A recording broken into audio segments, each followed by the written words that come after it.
انہوں نے بہت عمدہ زبردست کارکردگی نہیں دکھائی. اب یہ سب کچھ کرنے کے لیے آپ کو ایک بہت اچھا رابطہ چاہیے وفاقی حکومت کے ساتھ. 70-72% آپ کے ریونیوز فیڈرل گورنمنٹ کی جانب سے آتے ہیں، اور وہ ایک وفاقی حکومت کے ساتھ ایک بہت اسٹرانگ ورکنگ ریلیشن شپ چاہیے. حکومت اپنی سیاست جو ہے آپ کی پی ٹی آئی وہ اپنی جگہ کرتے رہے، لیکن چیف منسٹر تو اپنا کام کرے نا. وہ تو اپنے تعلقات استوار کریں وفاقی حکومت کے ساتھ اور پھر ریاست پاکستان کے ساتھ، کیونکہ یہ صوبہ خیبر پختونخوا کی جو حکومت ہے یہ بہرحال نظام اس کا پورے ریاست پاکستان سے جڑا ہوا ہے. تو وہ اس کام پہ زیادہ توجہ دینا. احمد جو ہمارے علی امین گنڈاپور صاحب. دیکھیے کامران صاحب، 3-4 سوال آپ نے بڑے پرٹنٹ، بڑے لوڈڈ آپ کا سوال ہے. سب سے پہلے آپ نے فرمایا کہ جو وہاں ہماری پچھلی 2 حکومتیں ہیں انہیں پرفارم نہیں کیا. اگر پرفارم نہ کرتی تو پشتون خیبر پختونخوا کے ہمیں کبھی ووٹ نہ کرتے، بلکہ وہاں کی پرفارمنس جو عمران خان صاحب خود دیکھتے تھے. پنجاب نے بھی ہمارے ساتھ کھڑا ہو گیا، سندھ بھی ہمارے ساتھ کھڑا ہو گیا، کراچی پورا ہم اس بار سویپ کر گئے ہیں، پنجاب ہم سویپ کر گئے ہیں. میاں صاحب، نواز شریف صاحب، شہباز صاحب اپنی سیٹیں ہار چکے ہیں، مریم بی بی ہار چکی ہیں، احسن اقبال صاحب اپنی سیٹ ہار چکے ہیں، خواجہ آصف صاحب ہار چکے ہیں، قیصرہ بی بی جیت چکی ہیں، قیصرہ الہی صاحبہ. دیکھیے بہت بے شمار سیٹیں ہم جیتے ہیں. اب اس کا انصاف جب تک نہیں ہوتا بات آگے نہیں چلے گی. جہاں تک صوبہ خیبر پختونخوا کا تعلق ہے، اس پہ علی امین خان گنڈاپور نے محترم عمران خان صاحب سے مل کے بڑا کلیئر موقف لیا ہے کہ سیاسی طور پہ جو ہماری مزاحمت ہے وہ جاری رہے گی، لیکن جو ان کا صوبہ ہے جس کو وہ لیڈ کرتے ہیں، اس کے جتنے ریاستی امور ہیں، جتنے اس کے ہماری پیمنٹس ڈیو ہیں، بجلی کی مد میں، پانی کی مد میں، ہمارے جو مرکز نے ہماری ڈیوز دینے ہیں، ان کے ساتھ جو کوارڈینیشن چاہیے وہ کریں گے، اس میں کوئی دو رائے نہیں ہے. لیکن انہوں نے کیٹیگوریکلی کلیئر کیا ہے کہ جب تک اس مینڈیٹ کا فیصلہ نہیں ہوتا، وہ شہباز صاحب کو اصولی طور پہ وزیر اعظم نہیں مانتے، لیکن پاکستان کے نہیں تو جب مفاد میں، آپ صوبے کے دیکھیں مفاد میں وہ خان بیٹھیں گے، صاحب، وہ اگر میٹنگز آپ جوائن کریں گے. جو اس وقت گورنمنٹ آف پاکستان کے چیف ایگزیکٹو ہیں ان کو نہیں مانتے، ان کے ساتھ وہ کوئی رابطہ رکھنا نہیں چاہتے، تو یہ کیسے ممکن یہ انہوں نے نہیں ہے کہا، کہ جو یہ آپ انہوں نے نہیں وفاق کہا، سے توقع رکھتے ہیں وہ آپ نہیں کو یہ انہوں ملے؟ نے نہیں کہا. یہ تو میں عرض کرتا ہوں، جی دیکھیے انہوں نے یہ نہیں کہا.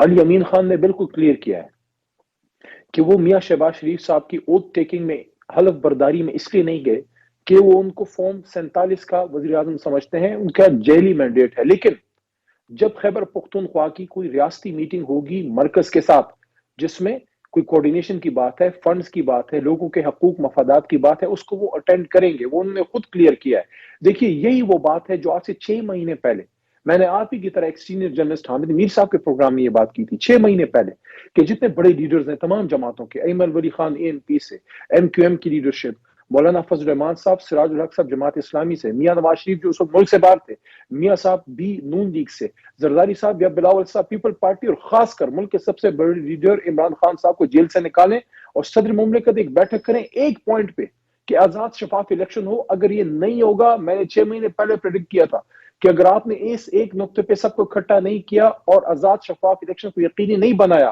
اس کے بعد دیکھیں جس کو بھی مینڈیٹ ملے وہ حکومت بنائے، جس کو نہیں ملتا اپوزیشن میں بیٹھے، لیکن آزاد شفاف الیکشن تو ہو. اگر نہیں ہوتا تو دیکھیں لوگ پھر سڑکوں پہ ہوں گے، اور وہی ہوا. جو آزاد آپ شفاف فرما الیکشن رہے نہیں ہیں، ہوا اور اب سب سڑکوں پہ ہیں. جو الیکشن کے حوالے سے جو آپ کے اعتراضات، تحفظات، جو گفتگو آپ فرما رہے ہیں اس میں بہت وزن ہے، اس کی گواہی ہم بھی دے رہے ہیں، عالمی میڈیا بھی دے رہا ہے، سب کچھ دے رہا ہے. مگر دیکھیں یہ بات اپنی جگہ ہوتی ہے، لیکن حقیقت یہ ہے کہ پوری دنیا نے شہباز شریف صاحب کی حکومت کو تسلیم کیا ہے، ان کو تہنیت کے پیغام بھیجے ہیں، ان کے ساتھ بزنس ایز نارمل وہ کرنا، ایز یوزول کرنا چاہ رہے ہیں، پاکستان سے بہتر تعلقات کرنا چاہ رہے ہیں. یہ بھی تو ایک حقیقت ہے نا کہ ان تمام باتوں کے باوجود گاڑی آگے بڑھ رہی ہے، پاکستان کی گاڑی آگے بڑھ رہی ہے. اگر علی امین گنڈاپور اگر صرف جلوسوں کی قیادت کریں گے، وفاق کے خلاف محاذ بنائیں گے، وہ پرائم منسٹر آف پاکستان کو کے پی پہ آنے پر ان کے ساتھ نہیں بیٹھیں گے، وہ خیبر پختونخوا پرائم منسٹر آیا ہے اس کے ساتھ نہیں بات کریں گے، تو یہ اس سے نقصان میں یہ سمجھتا ہوں کہ پارٹی کو ہی ہوگا، صوبے کے پی کے لوگوں کو ہوگا. اور ٹھیک ہے عوامی مقبولیت بڑھتی جائے، دیکھیں عوامی مقبولیت بے پناہ تھی اس وقت عمران خان کی اور پی ٹی آئی کی، الیکشنز کے بھی جو بھی ہوا، لیکن جو بھی جس طرح سے بھی الیکشن ہوا، جو نتیجہ ہوا، ریاست پاکستان اس حکومت کے پیچھے کھڑی ہے، دنیا اس حکومت کے پیچھے کھڑی ہے، کوئی مسئلہ نہیں ہے، چیزیں آگے بڑھ رہی ہیں. یہ بھی تو ایک دنیا کی حقیقت ہے نا، اس کو بھی تو ساتھ لے کے چلنا ہے نا خان صاحب. کامران صاحب دیکھیے، آپ کو اس دس کی سیاہی میں 40 سال شاید ہو گئے ہیں. میں شاید میٹرک فرسٹ ایئر کا اسٹوڈنٹ تھا جب آپ کے کالمز پڑھتا تھا. سب کچھ آپ کے سامنے ہوا ہے. میاں صاحب اور بینظیر صاحبہ کی میوزیکل چیئرز، پھر مشرف صاحب کا 8-9 سالہ دور، اس کے بعد سارا کچھ آپ نے دیکھ لیا ہے. دیکھیے، دنیا ریاست سے اپنا تعلق رکھتی ہے. ہمارے انٹرنل الیکشن میں دنیا ظاہر ہے وہ آپ کو یہ نہیں کہہ سکتے کہ آپ نے دھاندلی کر دی ہے اور وزیر اعظم آ گیا تو ہم آپ کو نہیں مانتے. وہ تو ریاست کا تعلق ہوگا، لیکن ہمارا اندر کا معاملہ، ہمارے لیے دنیا سے زیادہ اہم ہماری اپنی عوام ہے. عوام نے ووٹ نہیں کیا میاں صاحب کو، جو وزیر اعظم میں اپنی سیٹ ہار چکے ہیں. ان کی جماعت نے صرف 17 سیٹیں لی ہیں فارم 45 پہ، ہماری 178 سیٹیں ہیں. اگر اتنی بلیٹنٹ دھاندلی کے بعد کسی کو بٹھائے، آپ مجھے کامران صاحب بتائیے، دیکھیے کیا عوام اس حکومت کے پیچھے کھڑی ہوگی؟ کیا عوام معنی رکھتی ہے یا نہیں، یا صرف فارم 47 اہم ہے؟ جہاں تک آپ کا سوال ہے، ایک بار پھر میں بتا دوں کہ کسی بھی صورت میں علی امین خان صاحب خدا نخواستہ کوئی مقوت الحواس شخص نہیں ہے، سیاسی کارکن ہے. وہ سیاسی باتیں اپنی جگہ، وہ احتجاج بھی کریں گے، سب کچھ کریں گے، لیکن جہاں as a chief minister Khyber Pakhtunkhwa ان کو مرکز میں میٹنگز میں بیٹھنا ہے جس میں ملک و قوم کے فیصلے ہوں یا خیبر پختونخوا کے عوام کے مفادات کے فیصلے ہوں، ڈیولپمنٹ ہے، چارجز کے ایشوز ہیں، رائلٹیز ہیں، بہت سی چیزیں ہیں، اس پہ وہ بیٹھیں گے. کب اس سے انکار کرنا ہے؟ لیکن وڈ پروٹیسٹ. وہ شہباز صاحب کو اصولی طور پہ وزیر اعظم نہیں مانتے، لیکن چونکہ جب تک وہ عہدے پہ ہیں وہ آ کے اپنی ذمہ داری ریاستی اپنی صوبے کی پوری کریں گے. لیکن جہاں تک احتجاج کا معاملہ ہے، وہ پروٹیسٹ ان کا اور ہم سب کا آئینی حق ہے. وہ ہم تب تک کریں گے جب تک ہمیں ہمارا رائٹ نہیں مل جاتا، جو کہ ہمارا اوریجنل مینڈیٹ ہے. اور خواتین کی سیٹیں آپ کیسے اس کو بٹوارا کر سکتے ہیں؟ دیکھیے، 3.25 کروڑ یا 2.5 کروڑ ووٹ لینے والی جماعت کے پیچھے بھی قوم کھڑی ہے. ان کی سیٹیں یا آپ ان سے لے سکتے ہیں یا اس کو ہولڈ پہ رکھ سکتے ہیں. اس کو اٹھا کے پی ڈی ایم کی حکومت یا نون لیگ اور پیپلز پارٹی میں کیسے تقسیم کر سکتے ہیں؟ یہ تو ایسی ہے جیسے آپ کا اور میرا کسی چیز پہ لڑائی ہو یا اس پہ کوئی مقدمہ ہو اور اس کا فیصلہ بھی نہیں ہوا اور اس کو کوئی اٹھا کے کسی تیسرے شخص کو دے دے. یہ کیسے ہو سکتا ہے؟ یہ کوئی مالی غنیمت تو نہیں ہے خواتین اور مائنورٹیز کی سیٹیں. یہ تو تحریک انصاف کے ان ووٹرز کا حق ہے جنہوں نے تحریک انصاف کو ووٹ کیا تھا. کامران صاحب، بے شک بے شک بے شک، بہت بہت شکریہ، بہت بہت شکریہ. علی محمد خان صاحب ہمارے ساتھ موجود تھے. کمرشل بریک، اس کے بعد ذکر کریں گے. جیسے کہ میں بھی خان صاحب سے کہہ رہا تھا کہ بہرحال دنیا آگے بڑھ رہی ہے. اس نے شہباز شریف حکومت کو تسلیم کیا ہے، تمام عالمی قوتوں نے، تمام عالمی لیڈرشپ نے، اور وہ پاکستان کے ساتھ خوشگوار مضبوط تعلقات چاہتے ہیں. ملک کے اندر کے بھی تمام کلیدی ادارے جو ہے حکومت کے پیچھے کھڑے ہیں. مگر بہرحال پاکستان کی ایک بہت بڑی ضرورت سیاسی استحکام ہے، جو پی ٹی آئی کے ساتھ معاملہ طے کیے بغیر ممکن نہیں ہے. دنیا کیسے پاکستان کو دیکھ رہی ہے، پاکستان کیسے بیلنس کرے، ان تمام چیزوں کا جواب ہم حاصل کریں گے. جیسے وقفے کے بعد ممتاز سیاسی تجزیہ کار، کئی کتابوں کے مصنف، واشنگٹن میں پاکستان کے سابق سفیر حسین مدنی ہمارے ساتھ ہوں گے چھوٹے سے وقفے کے بعد.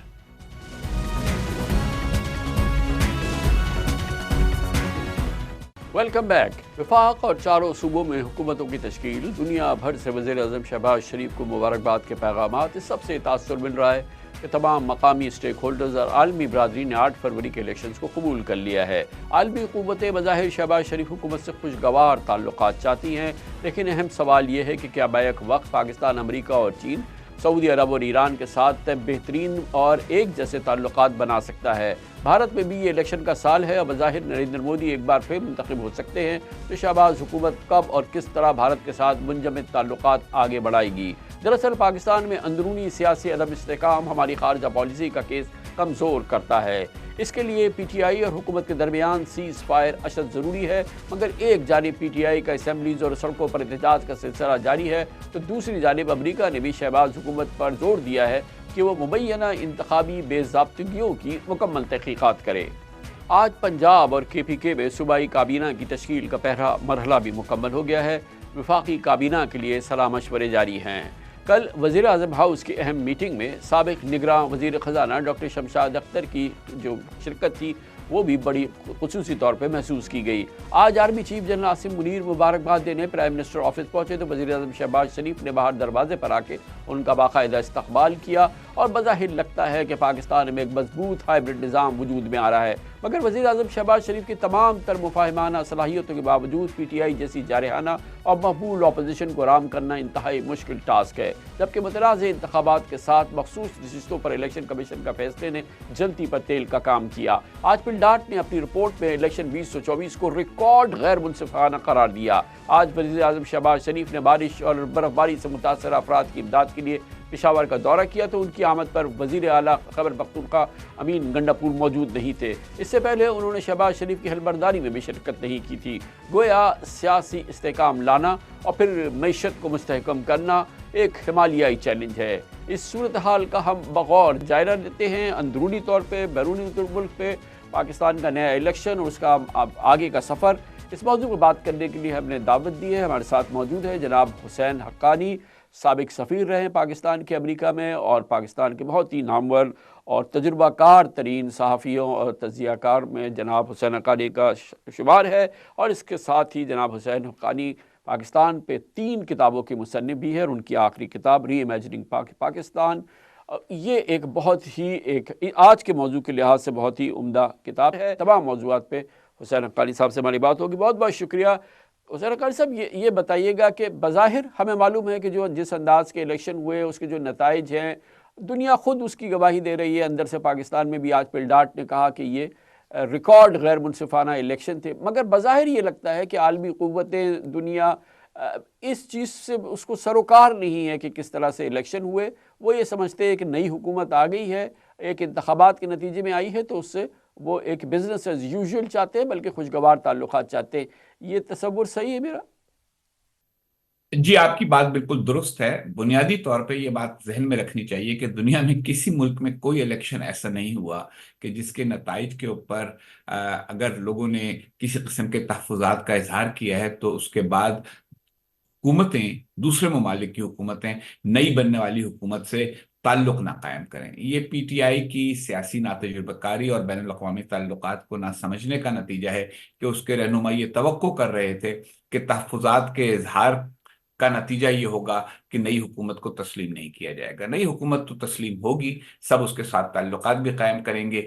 دنیا کی تمام طاقتیں، اور یہ میں بڑی احتیاط سے کہہ رہا ہوں، تمام طاقتیں یہ چاہتی ہیں کہ پاکستان میں سیاسی عدم استحکام نہ ہو۔ رہ گیا انتخابات کے بارے میں کسی قسم کے تحفظات کا اظہار، تو وہ ایک تبصرہ ہے، وہ بہت سارے ملکوں کے انتخابات کے اوپر بہت ساری حکومتیں کرتی ہیں۔ اس سے اس حقیقت پر کوئی فرق نہیں پڑتا کہ سب اس حکومت کے ساتھ ڈیل بھی کرنا چاہتے یہ جب ہم اس نتیجے پہ پہنچ رہے ہیں حسین حقانی صاحب، یہ فرمائیے گا کہ اس میں اس پہلو کی کتنی اہمیت ہے کہ اپنے دور حکومت میں پی ٹی آئی یا عمران خان بالخصوص کہ جو عالمی طاقتیں ہیں، چاہے وہ چین ہو، چاہے وہ امریکہ ہو، امریکہ کو تو خیر انہوں نے اپنے الیکشن کیمپین کا نشانہ بنایا، اور مشرق وسطیٰ کے بڑے اہم ممالک، ہمارے عظیم ترین دوست، ان کے ساتھ وہ معمول کی گرم جوشی ہم نہیں دیکھ سکے جو حالات کا تقاضا کرتی تھی، اور وہ پھر اثر انداز بھی ہو رہی ہے آج جو ان کی حکومت کے بارے میں یا ان کی اپنی وزارت عظمیٰ کے بارے میں عالمی قوتیں، عالمی لیڈرشپ جو رائے بنا رہی ہیں۔ کامران صاحب، آپ کو یاد ہوگا کہ جب محترمہ بینظیر بھٹو حزب اختلاف میں تھیں تو میں ان کے ساتھ تھا بطور ایک مشیر کے، اور اس زمانے میں محترمہ کا بین الاقوامی طور پر بحران میں چاہے لوگوں کے غصے کو ٹھنڈا کرنے کے لیے یا غصے کو بڑھانے کے لیے کام آتا ہو، لوگوں کو جذباتی طور پہ اچھا لگتا ہو، اس کی پاکستان سے باہر کوئی اہمیت وقت اس لیے نہیں ہے کہ لوگ اس کو ایک سازشی نظریے کا بیانیہ سمجھتے ہیں۔ انہوں نے تقریباً ہر ملک کے سربراہ کا یہ کسی نہ کسی طرح سے یا اس کی تصدیق کی ہے یا اس کا مذاق اڑایا ہے۔ اس کی وجہ سے وہ لوگ تو خوش ہوتے ہیں جو سمجھتے ہیں دیکھو بھائی، انہوں نے امریکہ کو ذلیل کر دیا، انہوں نے فلاں کو سنا دی، سچی سچی کھری کھری سنا دی، لیکن جس کو سفارتکاری کہتے ہیں وہ یہ نہیں ہوتی۔ تو ان کا معاملہ اس سے بہت مختلف ہے جو کسی زمانے میں محترمہ بینظیر بھٹو کا تھا، کہ وہ جب ملک سے باہر بھی ہوتی تھیں اور حکومت سے بھی باہر ہوتی تھی تب بھی لوگ ان کی بات سنتے تھے اور ان سے رابطہ رکھتے تھے۔ خان صاحب کی اس طرح کی کوئی ہمدردی کہیں پائی نہیں جاتی۔ اب ہم اندرونی استحکام کی جانب آئیں، خالد صاحب یہ فرمائیے گا کہ یہ کتنا ضروری ہے؟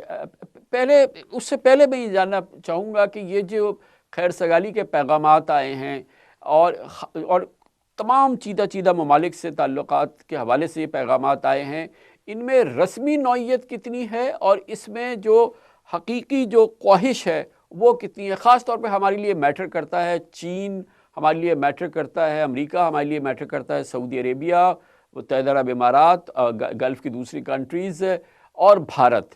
ان پیغامات کو اگر ہم آپ سے کہیں کہ اس کو ہمیں انٹرپریٹ کریں تو آپ فرمائیے گا۔ دیکھیے، رسمی تو ہوتا ہی ہے پیغام، لیکن جس صورت کے ساتھ یہ پیغام آئے ہیں ایک متنازع الیکشن کے تناظر میں، اس سے یہ ثابت ہوتا ہے کہ سب واقعی یہ چاہتے ہیں کہ پاکستان میں استحکام ہو، ایک ایسی حکومت ہو جس کے ساتھ وہ معاملہ کر سکیں۔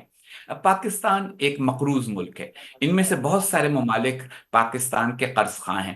قرض خواہ کی ہمیشہ یہ خواہش ہوتی ہے کہ مقروض ان کا قرض ادا کرنے کی پوزیشن میں ہو، اس لیے پاکستان کی معیشت کا بہتر ہونا چین کے مفاد میں ہے، امریکہ کے مفاد میں ہے، مشرق وسطیٰ کے ان تمام ممالک کے مفاد میں ہے جنہوں نے پاکستان کو قرضے دیے ہوئے ہیں۔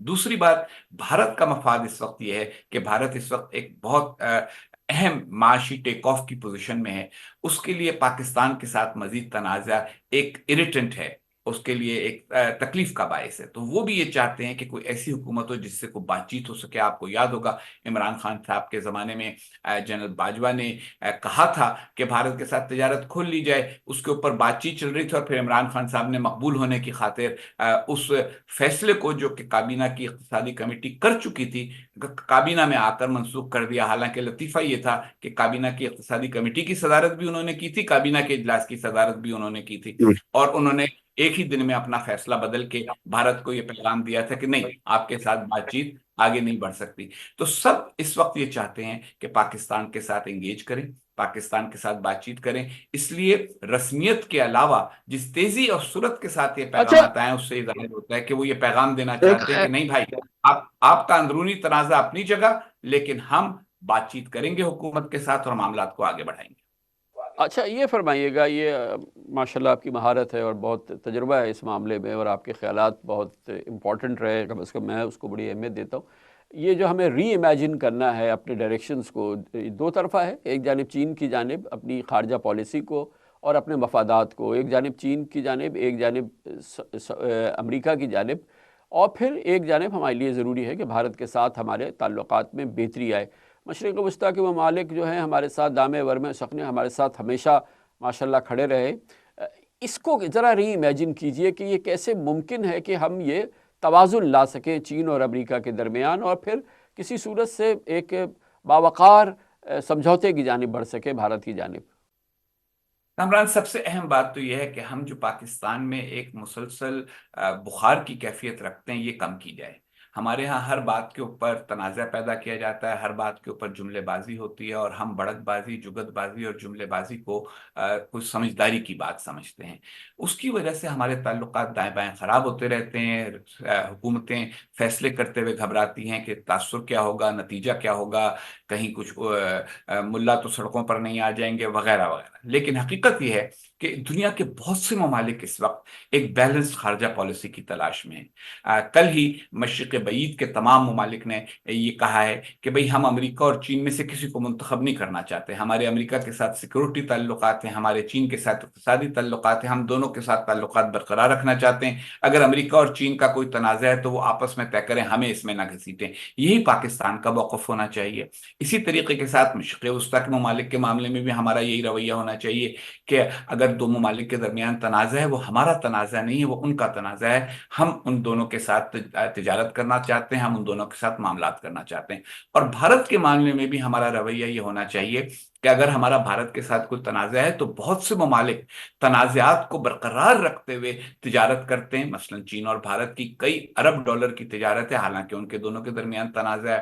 تو پاکستان کو بھی یہی سمجھداری کا رویہ اختیار کرنا ہوگا، خارجہ پالیسی سے جذبات کو نکالیں، منطق کو اس میں ڈالیں، اور اس کے نتیجے میں پاکستان کی تو یہ آج کی اس دنیا میں جہاں امریکہ اور چین کے درمیان ایک بہت سنگین قسم کی ایک کولڈ وار جاری ہے، معاشی مفادات کے حوالے سے بہت بڑی ایک کشمکش جاری ہے، ہم توازن برقرار رکھ سکتے ہیں؟ جی بالکل رکھ سکتے ہیں۔ دیکھیے نا، آج تک امریکہ نے کسی ملک کو یہ نہیں کہا کہ چین کی سرمایہ کاری قبول نہ کرو۔ جہاں امریکہ سرمایہ کاری اپنی دے سکتا ہے وہاں اس نے کوشش ضرور کی ہے مقابلے کی. اگر پاکستان میں اس وقت پاکستان کے 25% قرضے جو ہیں اس وقت وہ چین کو واجب الادا ہیں, تو اگر امریکہ ان 25% کا مقابلہ کرنا چاہتا ہے فبیہا آ جائے, اور اگر نہیں کرنا چاہتا تو ہم بڑی وضاحت کے ساتھ یہ کہہ سکتے ہیں اور کہنے میں کامیاب رہے ہیں کہ دیکھیے وہ ہماری اقتصادی ضرورت ہے اور آپ کے ساتھ ہمارے سلامتی کے تعلقات ہیں, قومی سلامتی کے تعلقات ہیں. دباؤ دونوں طرف سے آئے گا, لیکن دیکھیے دباؤ کو ہینڈل کرنا ہی تو سفارتکاری ہے. اور یہ بھی کتنا امپورٹنٹ ہے کہ کیونکہ پاکستان جیسا کہ آپ نے کہا کہ بہت ہی سنگین قرضوں کے بوجھ تلے دبا ہوا ہے, ہمیں عالمی مالیاتی اداروں کو بھی ظاہر ہے اپنے ساتھ لے کے چلنا ہو, اور وہاں پہ چین کا انفلوئنس کم ہے, وہاں پہ مغرب کا امریکہ کا انفلوئنس بہت زیادہ ہے. وہ ہم اس میں استحکام رکھ سکتے ہیں اور توازن رکھ سکتے ہیں, اور یہ جو ہمیں تسلسل چاہیے, مثال کے طور پہ IMF کا پروگرام ہے, ہمیں ملٹی لیٹرل دوسری ایجنسیز کی سپورٹ چاہیے, اب ہمیں کمرشل ڈیٹ کے لیے جانا ہے مارکیٹس کے اندر. ظاہر ہے کہ جو مغرب کا معاشی نظام ہے اس کی ہمیں بڑی شدید ضرورت ہے. بالکل ضرورت ہے, اور اس کے لیے بھی ہمیں ضرورت ہے کہ دیکھیں ہم اگین اس میں بار بار ہمارے یہاں جذباتیت ہوتی ہے.